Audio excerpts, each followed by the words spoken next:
Привет, друзья!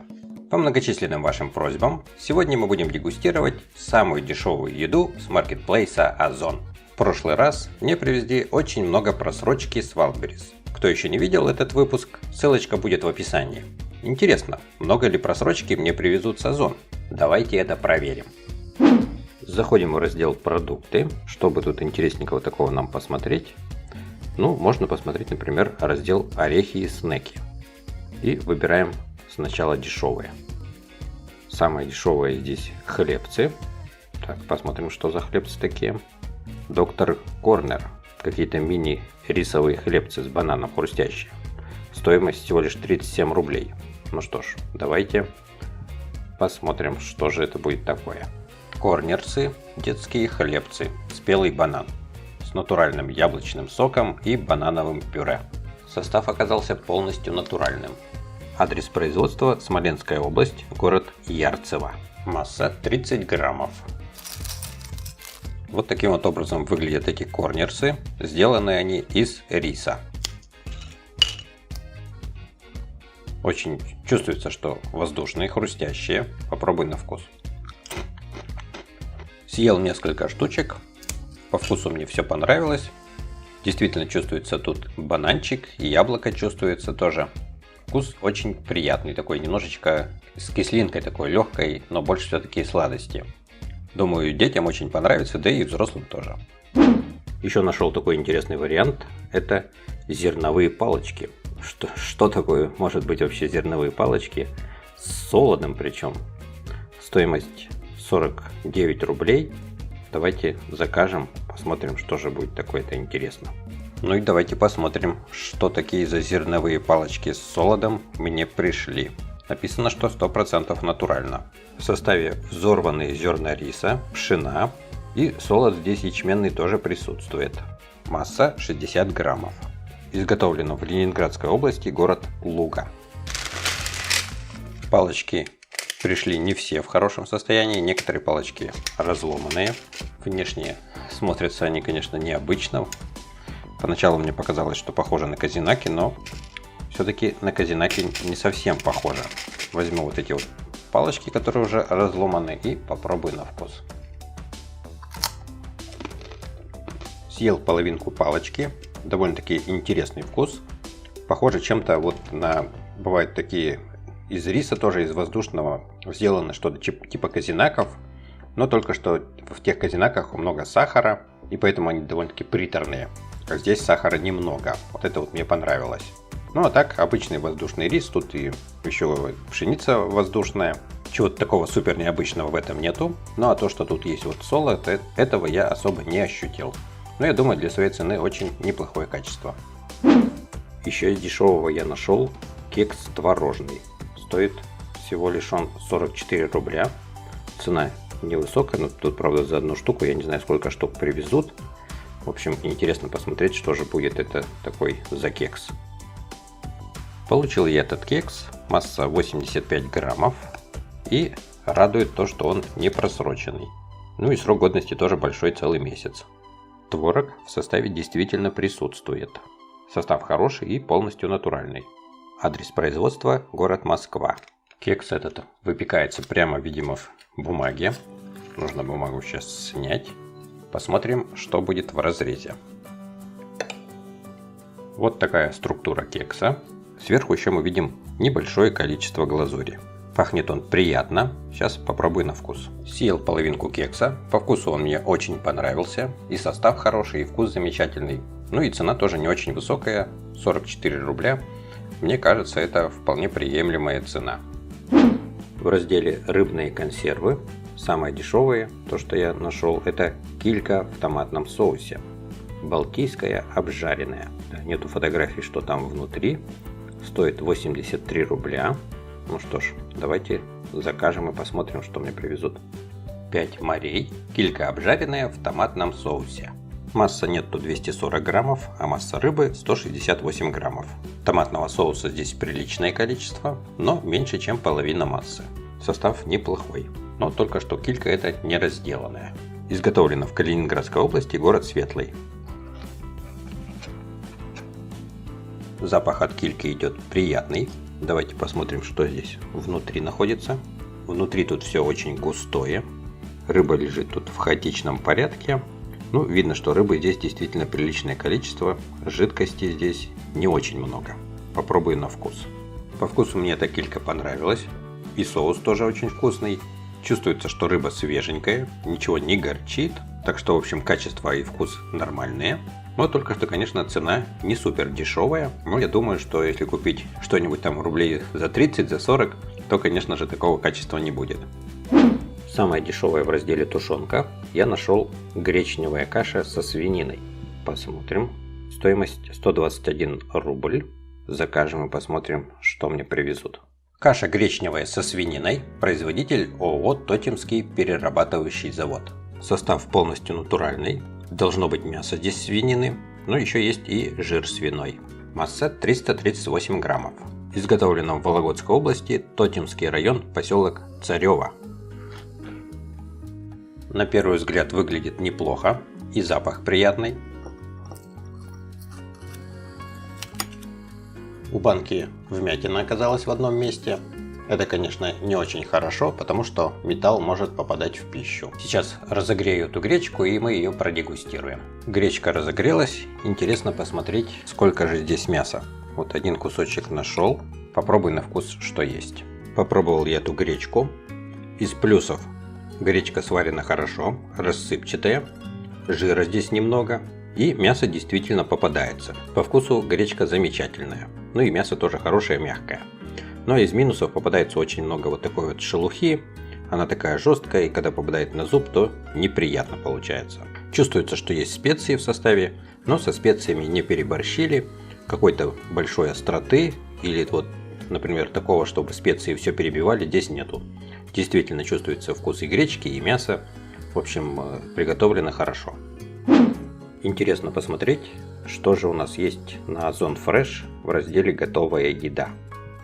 Посмотрим, выберем, например, наша готовая еда и выбираем самое дешевое. Самое дешевое — это бейгл с ветчиной Озон Fresh. Что это такое, даже не знаю, какой-то вроде как пончик с виду. Стоит 107 рублей. Давайте попробуем, что это такое. Получил я этот бейгл с ветчиной. И давайте более подробно рассмотрим, что же это такое за чудо. Масса 80 граммов. Судя по составу, ветчина здесь из индейки. Адрес производства – город Москва. Сверху мы видим булочку с кунжутом и еще отверстие, как у пончика. Еще какой-то соус нанесен. Особого какого-то запаха этот соус не имеет. Ну и вот кусочек ветчины. На этой булочке тоже небольшое количество соуса, но почему-то соусом покрыли не всю булочку, а только лишь ее часть. Ну и вот ветчина, по внешнему виду это самая дешевая ветчина. Нижняя булочка тоже с отверстием. Не знаю, в чем прикол делать отверстие в такой булочке. Вот так вот смотрится в разрезе. Попробую на вкус. Попробовал я этот бейгл и могу так сказать. Лучше купить нарезку ветчины, нормальной ветчины, а вот не такой самой дешевой. Это обойдется рублей 80. А также купить нарезной батон. Это обойдется максимум рублей в 30. Половинку уже можно купить сразу в нарезке. Бутербродов 10 как минимум можно будет сделать. Это получится гораздо выгоднее. В общем, вкуса особого здесь никакого я не почувствовал. Мне показалось, что еще тмин добавлен, который здесь вообще не в тему. Думаю, что основную стоимость вот этого бутерброда, проще говоря, составляет само название. То, что назвать бейгл и можно продавать сразу же в 10 раз дороже. Хотя реально цена на рублей 20, не больше. Теперь посмотрим раздел супы. Выбираем, что здесь самое дешевое. Самое дешевое — это суп-лапша с курицей. Стоимость 118 рублей. Давайте посмотрим, что привезут. Creative Kitchen. Суп-лапша с курицей. Написано чистый состав. Масса 300 граммов. Состав здесь действительно чистый. Изготовлено в Московской области, город Химки. Разогрел этот супчик в микроволновке. Давайте посмотрим, что здесь у нас имеется. 300 граммов, но плошечка, конечно, не особо большая. Мы видим здесь вот лапша, причем вот некоторая лапша слиплась. Присутствуют также и кусочки бедрышек куриных. Хотя по внешнему виду больше кажется, что это куриное филе, а не бедрышки. Также есть зелень, крупные куски морковки. Бульончик не особо прозрачный. Попробовал этот супчик, по вкусу он мне понравился. Лапша здесь хорошая, действительно из твердых сортов пшеницы. Также курица мягкая, но только что мне показалось, что это не филе бедра, а филе грудки. Зелень мне показалось это кинза. Бульончик приятный на вкус, все ингредиенты хорошие, чувствуется, что все свеженькое. В общем, все замечательно, все вкусно, но, конечно, не очень-то и дешево. Теперь посмотрим вторые блюда. Что здесь нам предлагают? Самое дешевое найдем. Что тут есть? Это гречневая каша с овощами и грибами. Стоимость 123 рубля. Давайте закажем, посмотрим, что привезут нам. Каша гречневая с овощами и грибами. Масса 250 граммов. Состав оказался не полностью натуральный. Сюда добавили усилитель вкуса и аромата.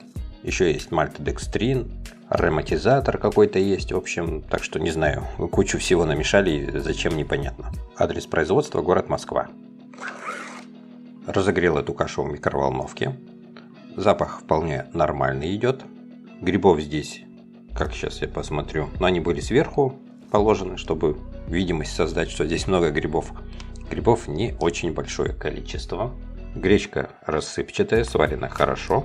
Сейчас попробую на вкус. Гречка эта мне по вкусу понравилась.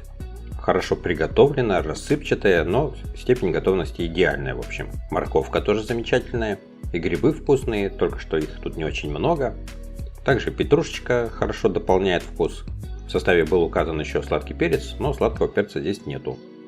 В качестве специи здесь белый перец, но особой какой-то остроты не чувствуется. В общем, приготовлено идеально все по моему вкусу. Стоит 150 рублей, я думаю, дороговато, потому что мяса здесь все-таки нету и грибов не очень много. Но если лень готовить, то вот такую гречку можно заказать. В разделе салаты самое дешевое это салаты свежих овощей. Стоимость 109 рублей, масса 180 граммов. Ну что ж, давайте закажем, посмотрим, что нам привезут. Салат из свежих овощей витаминный, состав полностью натуральный. Изготовитель ООО «Озон Вкус», город Москва. Как я вижу, здесь очень много морковки и капусты. А то, что подороже, в частности вот этот вот болгарский перец, его здесь совсем чуть-чуть. Ну, попробую на вкус, что за салатик такой. Сначала скажу, что мне понравилось. Понравилась морковка. Морковка хорошая, свежая, сочная, хрустящая. Также еще понравилось то, что масла растительного здесь немного, не переборщили, в общем, с маслом. А также уксуса не особо большое количество, то есть тоже нельзя сказать, что какой-то очень сильно уксусный вкус. И соли тоже нормальное количество. Но не понравилось то, что вот эта вот капуста, она не салатная. Она слишком жесткая, какая-то грубая, это еще какие-то кочерышки нарезали. Вот, очень крупные, жесткие куски капусты. Ну и также болгарского перца здесь практически нету. Ни во вкусе не чувствуется, и визуально его тоже не видно. Ну и минус, конечно, дороговато. Все-таки салат этот капустный, он должен быть недорогой. Потому что здесь очень дешевые ингредиенты: морковка, капуста. Да и капуста не самого высокого качества, она не салатная. Это, скорее всего, что какая-то суповая капуста для варки. В общем, на свои деньги этот салат не тянет. Посмотрим, что есть в разделе десерты и выпечка. Выбираем самое дешевое. Это у нас донат Беккертон со вкусом шоколада. Стоимость 54 рубля. Ну, давайте закажем. Беккертон донат со вкусом шоколад. Получается, если вкус шоколада, значит шоколада может и не быть. Состав тут довольно-таки длинный, он не полностью натуральный. Очень много различных растительных масел, в том числе и пальмовое есть, и очень много различных добавок с индексом Е. Масса 55 граммов. Изготовлено в Московской области, Ногинский район, деревня Каменки Дранишниково. Внешний вид у этого донатса, конечно, подпорчен, но и поверхность очень жирная, так как жарят эти донаты в масле. Поверхность всегда очень жирная. Ну вот, хорошо видно, что какая жирная поверхность. Попробую на вкус.